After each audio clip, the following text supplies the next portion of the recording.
ಸುಟ್ಟು ವಿಷಯ ತಿಳಿಸ್ಲಿಲ್ಲ ನೀ ನನಗೆ? ಅದು ಆ ವಿಷಯ ನಿನಗೆಲ್ಲ ಹೇಳಿದ್ರೆ ನೀನು ಓದೋದಕ್ಕೆ ತೊಂದರೆ ಆಗುತ್ತೆ ಅಂತ ಬಿಟ್ಟಪ್ಪ. ನನ್ನ ಸ್ನೇಹಿತರು ಫೋನ್ ಮಾಡಿ ಹೇಳಿದ್ರು ನಿನ್ನ ತೋಟದಲ್ಲಿರುವ ಕಬ್ಬು ಸುಟ್ಟು ಹೋಯ್ತು ಅಂತ. ಹಾಗೆ ತಹಸೀಲ್ದಾರ್ ಆಫೀಸ್ಗೆ ಹೋದಾಗ ಒಂದು ವಿಷಯ ಗೊತ್ತಾಯ್ತು. ಸುಟ್ಟು ಹೋದ ಬೆಳೆಗೆ ಸರ್ಕಾರದಿಂದ ಪರಿಹಾರ ಸಿಗುತ್ತೆ ಅನ್ನೋ ವಿಷಯ ತಿಳಿತು. ಹಾಗೆ ಒಂದು ಫಾರ್ಮೆಟ್ ಅನ್ನ ರೆಡಿ ಮಾಡಿ ಓಡೋಡಿ ನಿಮ್ಮ ಹತ್ರ ಬಂದೆ. ಅಂದ್ರೆ ಸುಟ್ಟು ಹೋದ ಬೆಳೆಗೆ ಪರಿಹಾರ ಸಿಗುತ್ತೆ? ಹೌದಣ್ಣ, ಮುಖ್ಯಮಂತ್ರಿ ನಿಧಿಗಳಿಂದ ಪರಿಹಾರ ಸಿಗತ್ತೆ. ಆದ್ರೆ ಈ ಪರಿಹಾರಕ್ಕೆ ನಮ್ಮಿಬ್ಬರ ಒಪ್ಪಿಗೆ ಇದೆಯಾ ಅಂತ ನೀನೊಂದು ಅತ್ತಿಗೆ ಒಂದು ಸಹಿ ಮಾಡ್ಬೇಕಷ್ಟೆ.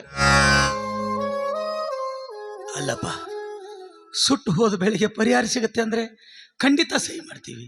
ಸರಿನಾ? ನೀನೊಂದು ಅತ್ತಿಗೆ ಒಂದು ಈ ಸುಟ್ಟು ಹೋದ ಬೆಳೆಗೆ ಪರಿಹಾರ ತೆಗೆದುಕೊಳ್ಳೋದಕ್ಕೆ ನಮ್ಮ ಸಂಪೂರ್ಣ ಒಪ್ಪಿಗೆ ಇದೆ ಅಂತ ಇಲ್ಲಿ ಸಹಿ ಮಾಡ್ಬೇಕು. ಮಾಡ್ತೀರಾ? ಆಯ್ತು. ನನ್ನ ತಮ್ಮ ಎಷ್ಟೊಂದು ಬುದ್ಧಿವಂತನಾಗಿಬಿಟ್ಟ. ಸುಟ್ಟು ಹೋದ ಬೆಳೆಗೆ ಪರಿಹಾರ ತಂದು ಕೊಟ್ಟ. ಹೌದು ರೀ, ನನ್ನ ಮೈದನ ಕಲಿತವನು, ನಾವು ಹೆಬ್ಬಟ್ಟನವರು, ನಮಗೆ ಏನೂ ಗೊತ್ತಾಗೋದಿಲ್ಲ. ಆದ್ರೆ ನನ್ನ ಮೈದನ ಮೇಲೆ ನನಗೆ ತುಂಬಾ ನಂಬಿಕೆ ಇತ್ತು ರೀ. ಆ ನಂಬಿಕೆ ಇವತ್ತು ನಿಜವಾಯ್ತು ರೀ, ನಿಜವಾಯ್ತು. ಹೌದು ಸಾವಿತ್ರಿ, ನನ್ನ ತಂದೆ ತಾಯಿಗೆ ಮಾತು ಕೊಟ್ಟಂತೆ ನನ್ನ ತಮ್ಮವನೊಬ್ಬ ವಿದ್ಯಾವಂತನಾದಲ್ಲ, ಅಷ್ಟು ಸಾಕು, ಅಷ್ಟು ಸಾಕು. ಈ ಸಂತೋಷ ಮುಂದೆ ಯಾವ ಸಂತೋಷನೂ ಇಲ್ಲ.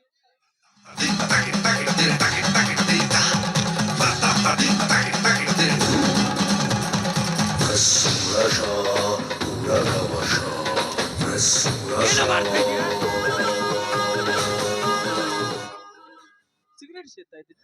ಮೈದನ ಸಿಗರೇಟ್ ಸೇದದು ಸರಿ ಅಲ್ಲ ಅಂತ ಗೊತ್ತಿದ್ರು ಮತ್ತೆ ಸಿಗರೇಟ್ ಸೇತಾ ಇದೆಯಾ? ಸಿಗರೇಟ್ ಸೇದೋದು ಸರಿ ಅಲ್ಲ ಅಂತ ಯಾ ನನ್ನ ಮಗ ಹೇಳಿದ? ತಮ್ಮ ಬಾಯಿಗೆ ಬೆಲ್ಲ ಇಟ್ಟು ಕಳಿಗೆ ಕತ್ರಿ ಹಾಕಿದ ನಿನ್ನ ಕಂತ್ರಿ ಆಟ ನನಗೆಲ್ಲ ಗೊತ್ತಾಗೈತೆ. ಏನ್ ಮಾಡ್ದಿ ನೀನು? ತೋಟದಲ್ಲಿರುವ ಕಬ್ಬು ಸುಡ್ತು ಅಂತ ಸುಳ್ಳು ಹೇಳಿ ಆ ಕಬ್ಬನ್ನು ಕಡದ ಫ್ಯಾಕ್ಟ್ರಿಗೆ ಕಳಿಸಿ ಆ ಫ್ಯಾಕ್ಟ್ರಿಯಿಂದ ಬಂದ ಹಣದಾಗಿ ಮಿಟಿಕ್ಲಾಡಿಕೊಳ್ಳಾಕ ಬಂಗಾರ ಪದಕ ಮಾಡ್ಸ. ಮೈದನ ಏನ್ ಮಾತಾಡಕತ್ತೀಯ ನೀನು? ಏನ್ ಮಾತಾಡಕತ್ತಿ? ನಮ್ಮ ಹೊಟ್ಟೆಯಲ್ಲಿ ಮಗು ಹುಟ್ಟಿದ್ರೆ ಎಲ್ಲಿ ನಿನ್ ಮೇಲಿನ ಪ್ರೀತಿ ಕಡಿಮೆ ಆಗುತ್ತೆ ಅಂತ ನಾವು ಮಕ್ಕಳು ಯೋಚನೆ ಕೂಡ ಮಾಡ್ಲಿಲ್ಲ ಕಣು. ನೋಡಪ್ಪ, ನೀನೇ ಹೇಳ್ತಾ ಇದ್ದಲ್ಲ, ಅದಕ್ಕೆ ನೀನಂದ್ರೆ ನನ್ನ ತಾಯಿ ಇದ್ದಾಗೆ, ನೀನಂದ್ರೆ ನನ್ನ ಜೀವ ಇದ್ದಾಗೆ ಅಂತ ಹೇಳ್ತಾ ಇದ್ದಲ್ಲೋ. ಅದೇ ಈ ನಿನ್ನ ಅತ್ತಿಗೆಗೆ ಮಿಟಕ್ಲಾಡಿ ಅಂತ ಕರಿತಾ ಇದ್ದೀಯಲ್ಲೋ.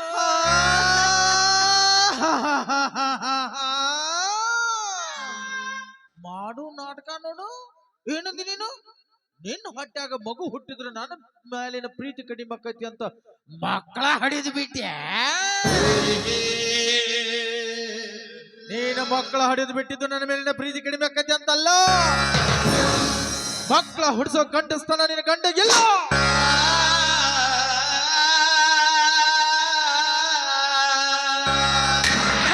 ರಾಜ, ಏನೋ ಮಾತಾಡ್ತಾ ಇದೀಯಾ? ನಾನು ನಿನ್ನ ಒಡ ಹುಟ್ಟಿದ ಅಣ್ಣ, ನನಗೆ ಗಂಡಸ್ತನ ಬಗ್ಗೆ ಹೇಳ್ತೀಯ? ಹೌದು, ಗಂಡಸ್ತನವಿಲ್ಲದ ಚಂಡನ ಮಗ ನೀನು. ಅತ್ಯಲ್ವೇನು ನೀ ನನಗೆ ಮೋಸ ಮಾಡಿದ್ದು? ಇವತ್ತು ನಾನು ನಿನಗೆ ಪ್ರತಿಯಾಗಿ ಮೋಸ ಮಾಡಿದ್ದೇನೆ. ಇಷ್ಟೊತ್ತು ನೀನು ಬಾಂಡ್ ಪೇಪರ್ ಮೇಲೆ ಸಹಿ ಮಾಡಿದ್ಯಲ್ಲ, ಬಾಂಡ್ ಅಲ್ಲಿ ಬರೆದಿದ್ದು ಪರಿಹಾರ ಅಂತಲ್ಲ ಧರ್ಮ್ಯ. ಮತ್ತೆ ಈ ಮನೆಯನ್ನ ನಿನ್ನ ಹೆಸರಲ್ಲಿರುವ 3 ಎಕರೆ ಜಮೀನನ್ನ ನನಗೆ ಬಿಟ್ಟು ಕೊಟ್ಟೀನಿ ಅಂತ. ಈ ಕ್ಷಣದಿಂದ ನಿಮ್ಮಿಬ್ಬರಿಗೂ ನನ್ನ ಮನೆಯಲ್ಲಿ ಜಾಗ ಇಲ್ಲ. ಹೊಡೆಯೋದನ್ನ ಯಾಕೆ ನಿಲ್ಲಿಸ್ಬಿಟ್ಟೆ? ಹೊಡೆಯೋ, ಈ ಜೀವ ಹೋಗುವವರೆಗೆ ಹೊಡೆಯೋ. ಇದೇ ಕೈಯಾರೆ ತುತ್ತು ಮಾಡಿ ಉಣಿಸಿ ನನ್ನ ತಮ್ಮ ಒಬ್ಬ ಡಾಕ್ಟರ್ ಆಗ್ಬೇಕಂತ ಕನಸು ಕಂಡವನು ನಾನು. ನಿನಗೆ ಮೋಸ ಮಾಡ್ತೀನೇನು? ಧರ್ಮ, ಅಂತ್ಯ ಸತ್ಯ ಕಂತ್ಯ ಪ್ರಾಣಗಳನ್ನು ಬಿಚ್ಚಿಟ್ಟು ನನ್ನ ಮನಸ್ಸನ್ನ ಬದಲಾಯಿಸೋದಕ್ಕೆ ನೋಡ್ಬೇಡ. ಆದಷ್ಟು ಬೇಗ ಇವಳನ್ನ ಕಟ್ಟಿಕೊಂಡು ನನ್ನ ಮನೆ ಬಿಟ್ಟು ಹೊರ ಹೋಗ್ಬೇಕಷ್ಟ.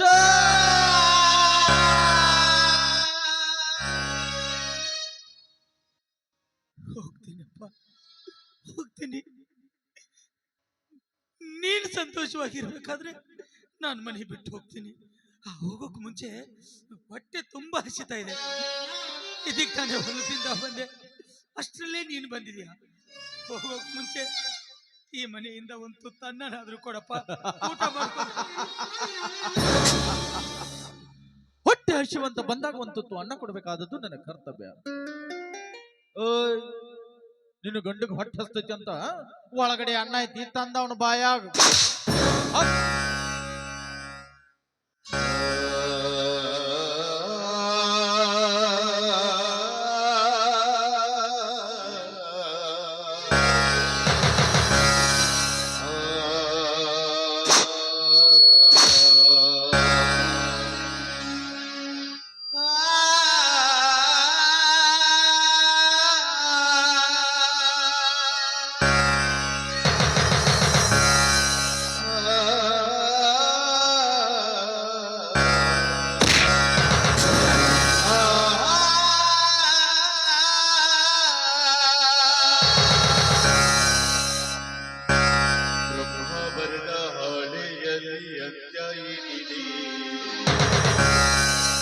ಸುಖ ದುಃಖ ಎರಡೂ ಅವನ ಸೂತ್ರದಂತಿದೆ.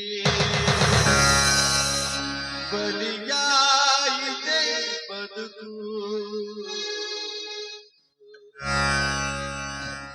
ಕೋಪ ಇದ್ರೆ ಇನ್ನು 4 ನನ್ನಲ್ಲೇ ಹೊಡಿ, ಆದ್ರೆ ತಿನ್ನು ಅಣ್ಣನ ಕೈ ಕೊಟ್ಟು ಕಾಲಿನಿಂದ ಒದಿತಿಯಲ್ಲೋ ಪಾಪಿ.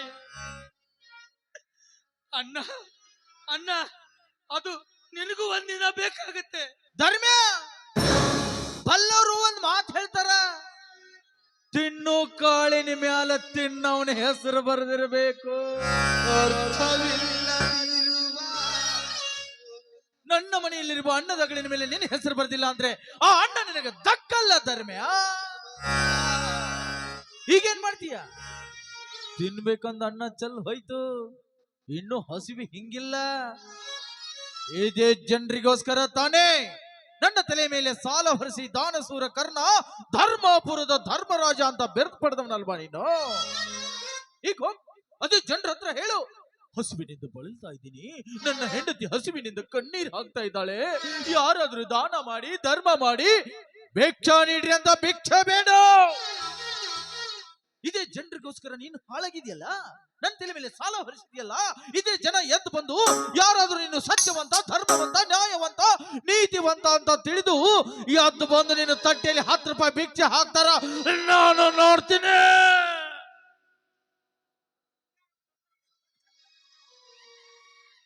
ಭಿಕ್ಷಾ ಬೇಡ್ತೀನಪ್ಪ, ಭಿಕ್ಷಾ ಬೇಡ್ತೀನಿ. ಇಷ್ಟು ದಿನ ನೀನೆಲ್ಲ ದುಡ್ಡು ಕೇಳಿದಾಗೆಲ್ಲ ನಾ ದುಡ್ಡು ತಂದು ಕೊಡ್ತಿದ್ನಲ್ಲ, ಇದೇ ನಾ ನಂಬಿದ ಜನರ ಹತ್ರ ಹೋಗಿ ಭಿಕ್ಷೆ ಬೇಡ ನಿನಗೆ ತಂದು ಕೊಡ್ತಾ ಇದ್ದೆ. ಆವಾಗ ಹೆಮ್ಮೆಯಿಂದ ಹೇಳ್ತಾ ಇದ್ದೆ, ನೋಡ್ರಪ್ಪ ಅಣ್ಣಂದ್ರ, ನನ್ನ ತಮ್ಮ ಡಾಕ್ಟರ್ ಆಗಿ ಬರ್ತಾ ಇದ್ದಾನೆ, ಅವನ ವಿದ್ಯಾಭ್ಯಾಸಕ್ಕೋಸ್ಕರ ಹಣ ಕೊಡಿ ಅಂತ ಕೈ ಮುಗ್ದು ಕೇಳಿದಾಗ ಈ ನಂಬಿದ ಜನ ಪ್ರೀತಿಯಿಂದ ಕೊಡ್ತಾ ಇದ್ರು. ಧರ್ಮಣ್ಣ, ನಿನ್ ತಮ್ಮ ಡಾಕ್ಟರ್ ಆಗಿ ಬಂದ್ರೆ ನಮಗೂ ಅಷ್ಟೇ ಸಂತೋಷ ಅಂತ ಸಂತೋಷದಿಂದ ಹಣ ಕೊಡ್ತಾ ಇದ್ರು. ಆದ್ರೆ ಇವತ್ತು ಹೇಳ್ತೀನಿ, ನೋಡ್ರಪ್ಪ, ನನ್ನ ತಮ್ಮ ಡಾಕ್ಟರ್ ಆಗಿ ಬಂದಿದ್ದಾನೆ, ನಮ್ಮನ್ನ ಮನೆ ಬಿಟ್ಟು ಹೊರಗೆ ಹಾಕಿದ್ದಾನೆ, ನಮಗೆ ತಿನ್ನೋದಕ್ಕೆ ಅನ್ನ ಇಲ್ಲ, ಹೊಟ್ಟೆ ತುಂಬಾ ಹಸಿತಾ ಇದೆ. ಈ ಹಾಳಾದ ಹೊಟ್ಟೆ ತುಂಬಿಸೋದಕ್ಕೆ ಯಾರಾದ್ರೂ ದಾನ ಮಾಡಿ ಪುಣ್ಯ ಕಟ್ಟಿಕೊಳ್ಳಿ ಅಂತ ಭಿಕ್ಷೆ ಬೇಡ್ತೀನಪ್ಪ, ಭಿಕ್ಷೆ ಬೇಡ್ತೀನಿ. ಆದ್ರೆ ನಾನ್ ನಂಬಿದ ಜನ ನನ್ನ ಎಂದಿಗೂ ಕೈ ಬಿಡುವುದಿಲ್ಲ ಅನ್ನೋ ಭರವಸೆ ನನಗೈತಿ. ಬೇಡ್ತೀನಪ್ಪ. ಓ ನನ್ನ ಬಂಧುಗಳೇ, ಓ ನನ್ನ ಅಣ್ಣ ತಮ್ಮಂದಿರೇ, ಹೊಟ್ಟೆ ತುಂಬಾ ಹಸಿತಾ ಇದೆ. ಯಾರಾದ್ರೂ ದಾನ ಮಾಡಿ ಈ ಬಡವನ ಹಸುವನ್ನು ನೀಗಿಸಿ ಪುಣ್ಯ ಕಟ್ಟಿಕೊಳ್ಳಿ, ಪುಣ್ಯ ಕಟ್ಟಿಕೊಳ್ಳಿ. ದೇವರ ಮಕ್ಕಳು ನಾವೆಲ್ಲ ತಿರುಗಾ ದಣಿಕ ಬೇರಲ್ಲ.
ಗತಿಯಿಲ್ಲದೆ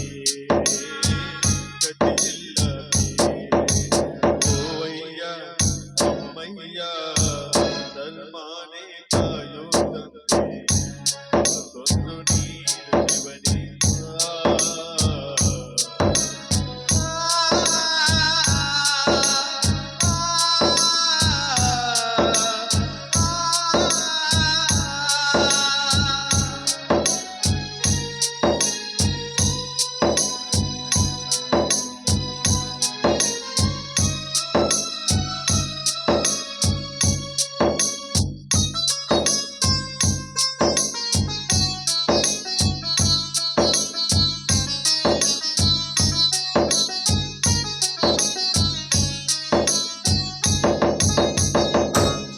ನಮ್ಮ ನಾಡಿನಲ್ಲಿ ಆಲೂರ ಗ್ರಾಮದಲ್ಲಿ ಈ ನಮ್ಮ ನಾಡಿನಲ್ಲಿ ಆಲೂರ ಗ್ರಾಮದಲ್ಲಿ ಬಂಗಾರ ಬೆಳೆಯುವಲ್ಲಿ ಹೇಗೆಂದು ಬೇಡಲಿ ಕೊಡುವಾತ ಬಾಳಲಿ ಕೈ ತುಂಬ ನೀಡಲಿ ಆಸೆಯೇರಲಿ ಸುಖವಾಗಿರಲಿ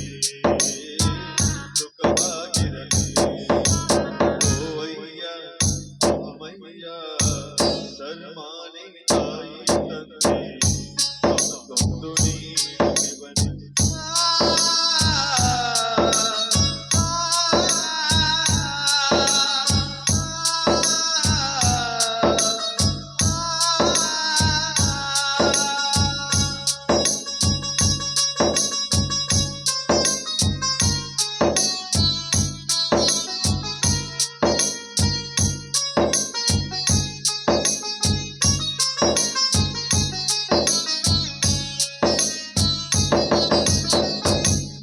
ನಮ್ಮ ನಾಡಿನಲ್ಲಿ ಆಲೂರ ಗ್ರಾಮದಲ್ಲಿ ಈ ನಮ್ಮ ನಾಡಿನಲ್ಲಿ ಆಲೂರ ಗ್ರಾಮದಲ್ಲಿ ಬಂಗಾರ ಬೆಳೆಯುವಲ್ಲಿ ಹೇಗೆಂದು ಬೇಡಲಿ ಬಂಗಾರ ಬೆಳೆಯುವಲ್ಲಿ ಹೇಗೆಂದು ಬೇಡಲಿ ಕೊಡುವಾತ ಬಾಳಲಿ ಕೈ ತುಂಬ ನೀಡಲಿ ಕೊಡುವಾತ ಬಾಳಲಿ ಕೈ ತುಂಬ ನೀಡಲಿ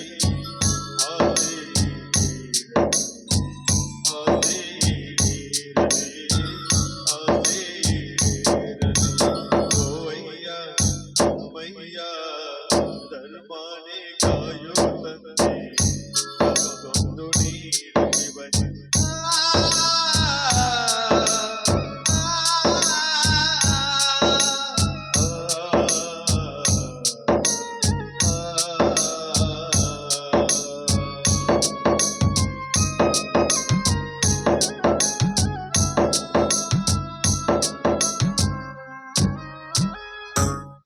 ಶಬಾಷ್! ಅಂತೂ ಧರ್ಮಪುರದ ಧರ್ಮರಾಜ ಧರ್ಮವಂತ ಅನ್ನೋದನ್ನ ಈ ಪುಣ್ಯಾತ್ಮ ಧರ್ಮವಂತ ಜನ ತೋರಿಸಿಬಿಟ್ರು, ನಿನಗೆ ಭಿಕ್ಷೆ ಹಾಕಿದ್ರು. ಹೌದು, ನಿಂದೊಂದು ಸಮಸ್ಯೆ ಇದೆಯಲ್ಲ ಧರ್ಮಣ್ಣ. ಓದೋದಕ್ಕೂ ಬರೆಯೋದಕ್ಕೂ ಎನ್ಸೋದಕ್ಕೂ ನಿನಗೆ ಬರೋದಿಲ್ಲ, ಲೆಕ್ಕ ತಿಳಿಯೋದಿಲ್ಲ. ತಾ, ನಾ ಎನಿಸ್ಕೊಡ್ತೀನಿ ತಾ.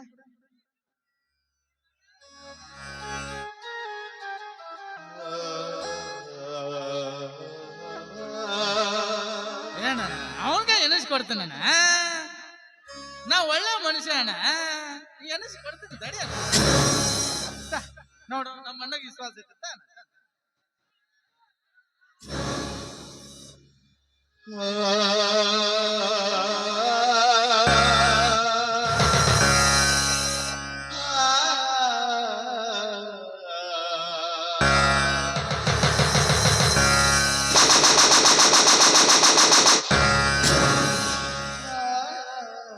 ಧರ್ಮಣ್ಣ, ಇವತ್ ನೀನ್ ಹೋಗ್ತಾ ಇರೋದು ಬೀದಿ ಬೀದಿಯಲ್ಲಿದು ಬಸ್ ಸ್ಟ್ಯಾಂಡ್ ಅಲ್ಲಿ ಮಲಗೋದಕ್ಕೆ. ಬಸ್ ಸ್ಟ್ಯಾಂಡ್ ದಾಗ ಮಕ್ಕೊಂಡಾಗ ಇಷ್ಟೊಂದು ಹಣ ಯಾರ ನೋಡಿ ಚುಚ್ಚಿ ಸಾಯಿಸಿಬಿಟ್ರ. ಹಣಕ್ಕೋಸ್ಕರ ಪ್ರಾಣ ಕಳ್ಕೋಬಾರ್ದು ಧರ್ಮಣ್ಣ. ಹಣ ಬರುತ್ತೆ, ಪ್ರಾಣ ಬರೋದಿಲ್ಲಪ್ಪ. ತಗೋ, ಈ ಹಣ ನನ್ನ ಹತ್ರ ಇರ್ಲಿ, ಈ 10 ರೂಪಾಯಿ ತಗೊಂಡು ಇಬ್ರು ಸೇರಿ ಒಂದು ದೊಡ್ಡ ಹೋಟೆಲ್ದಾಗ ಹೊಟ್ಟೆ ತುಂಬಾ ಊಟ ಮಾಡ್ರಿ. ತಗೋ ತಗೋ.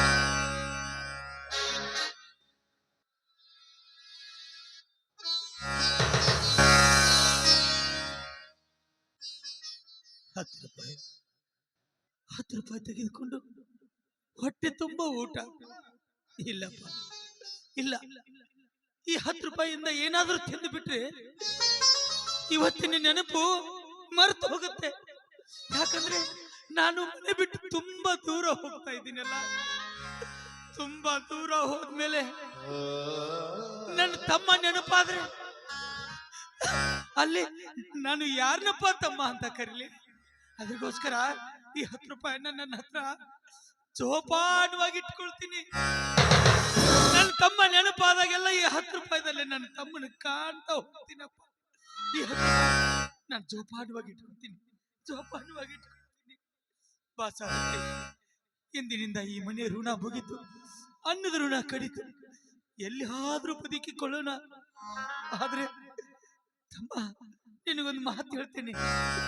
ಒಂದಿಲ್ಲ ಒಂದಿನ ಈ 10 ರೂಪಾಯಿ ನಿನಗೂ ಬೇಕಾಗತ್ತಪ್ಪ, ನಿನಗೂ ಬೇಕಾಗತ್ತೆ.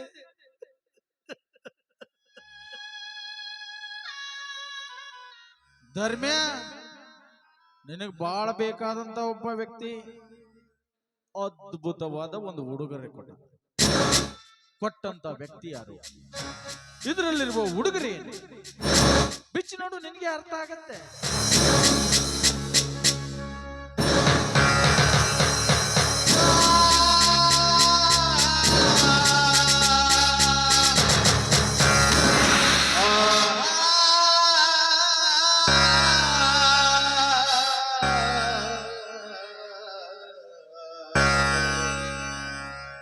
ಅವಾಗಿನಿಂದ ನನ್ನ ಮನಸ್ಸು ಹೇಳ್ತಾ ಇತ್ತು, ನನ್ನ ತಮ್ಮ ಸ್ವಂತ ಬುದ್ಧಿಯಲ್ಲಿ ಮಾತಾಡೋನಲ್ಲ, ಸ್ವಂತ ಬುದ್ಧಿಯಲ್ಲಿ ಮಾತಾಡೋನಲ್ಲ ಅಂತ.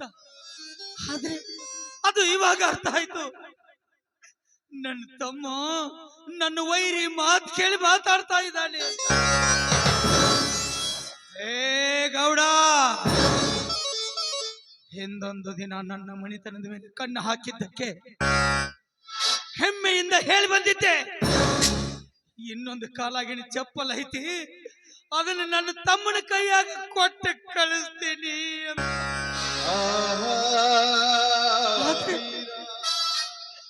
ಇಲ್ಲ ಸಲ್ಲದ ಮಾತುಗಳನ್ನು ನನ್ನ ತಮ್ಮನ ತಲೆಯಲ್ಲಿ ತುಂಬಿ ನಾ ಒಗದ ಚಪ್ಪಲನ್ನ ನನ್ನ ತಮ್ಮನ ಕೈಯಾಗ ಕೊಟ್ಟು ಕಳಿಸಿ, ಅಲ್ಲ ಮಗನೇ, ನೋಡ್ಕೋತೀನಿ, ಒಂದಿಲ್ಲ ಒಂದಿನ ನಿನ್ನ ನಾನು ನೋಡ್ಕೋತೀನಿ. ಧರ್ಮ್ಯ, ಮನುಷ್ಯ ಕನಸು ಕಾಣ್ಬೇಕು, ತುರ್ಕಣ ತರ ಹಗಲು ಕನಸು ಕಾಣಬಾರ್ದು. ಹಗಲೇ ನನ್ನ ಮನೆ ಬಿಟ್ಟು ಹಾಗ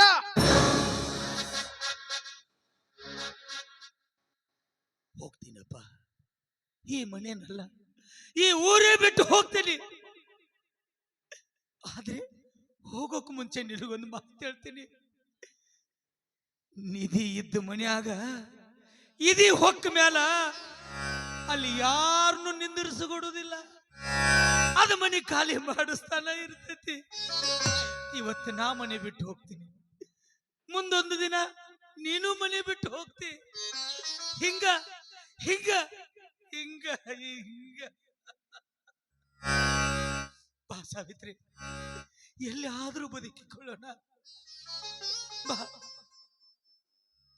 ಸಿರಿ ಸುಖ ಗೋಳು ಚಪಲತೆ ಎಲ್ಲ ನಿಲ್ಲಿಸಿ ತುಳುವಿನ ದೀಪ ಉರಿಸಿ ನಡೆದರು ಧರ್ಮ ವಿರಾಗಿ. ತಮ್ಮನ ಆರತಿಯಾಗಿ ರಾಮನ ಪ್ರೇಮದ ಮೂರ್ತಿ, ಸತಿ ಸೀತೆಯು ರಾಮನ ಸ್ಫೂರ್ತಿ. ಭೂಮಿಯು ಗೆದ್ದರೆ ರಾಜ್ಯ, ಮನದಾಸೆಯು ಗೆದ್ದವ ಪೂಜಾ. ಬದುಕೆ ವಿಧಿ ಸೂತ್ರವು, ಮಾನವ ಜಪ ಮಾತ್ರವು.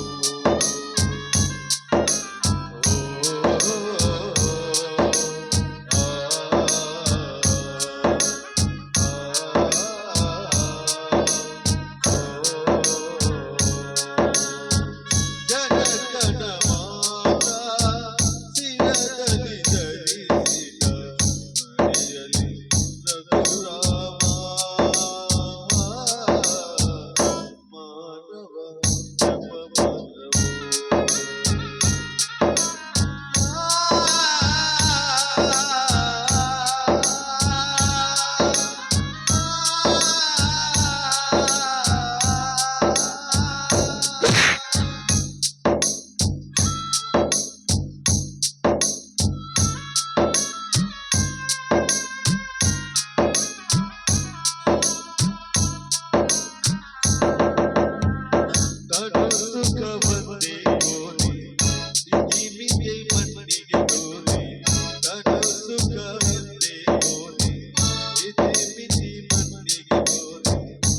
ಪರಿಭ್ರಮೆ